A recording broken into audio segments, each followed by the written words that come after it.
জীবনে জানা অজানা গোপনে প্রকাশ্য সমস্ত গুনাহ হইতে তওবা করিতেছি। তওবা ইয়া আল্লাহ, তওবা ইয়া রহমান, তওবা ইয়া রহিম, তুবু ইলাল্লাহ তাওবাতান নাসুহা।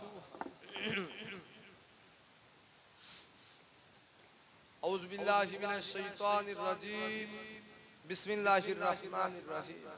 আস্তাগফিরুল্লাহ রাব্বি মিন কুল্লি জামবিন আতুবু ইলাইহি লা হাওলা ওয়ালা কুওয়াতা ইল্লা বিল্লাহিল আলিয়্যিল আযীম। আশহাদু আল লা ইলাহা ইল্লাল্লাহ ওয়াহদাহু লা শারীকা লাহু ওয়া আশহাদু আন্না মুহাম্মাদান আবদুহু ওয়া রাসূলুহু লা ইলাহা ইল্লাল্লাহু মুহাম্মাদুর রাসূলুল্লাহ সাল্লাল্লাহু আলাইহি ওয়াসাল্লাম। আল্লাহুম্মা আমিন। হে আল্লাহ পাক রব্বুল আলামিন, আল্লাহ তাআলা সেই বাদ মাগরিব থেকে দিয়ে আল্লাহ পাক নাতে রাসূল কিরাত আল্লাহ পাক রব্বুল আলামিন তেলাওয়াত করেছে।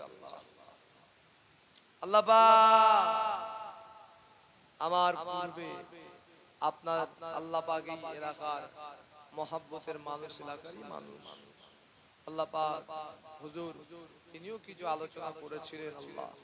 আল্লাহ আমি অধম গুনাহগার খাতাকার সিয়াকার পাপী, আমার তো মনে হয় আজকের মাহফিলে সবচেয়ে বড় গুনাহগার, বড় খাতাকার সিয়াকার হয়তো আমি। আল্লাহ আল্লাহ পাক আমার টোটাফাটা জবান থেকে আল্লাহ যা কিছু আলোচনা করেছি আল্লাহ আমাদের সকলকে আল্লাহ বলা কওয়া পড়ার ভিতরে আল্লাহ ভুল খাতা maaf করে দিন। আল্লাহ সূরা ফাতিহা শরীফ, ইখলাস শরীফ, দুরূদ শরীফ, কালমা শরীফ আল্লাহ আল্লাহ পাক আমার কথা জান বললেন দুঃখ হতো আল্লাহ আপনার মিয়ামতে উজমা কালাম শরীফ, কালাম পাক, কালাম কোরআন মাজিদ তেলাওয়াত হয়েছে। আল্লাহ আল্লাহ পাক এই পড়াশোনার ভিতরে আল্লাহ আপনি ভুল খাতা আল্লাহ আপনি maaf করে দিন। আল্লাহ আল্লাহ আপনি রহমত করে সওয়াব দান করেন, সমস্ত সওয়াব। দোলারে বাসা খান আল্লাহ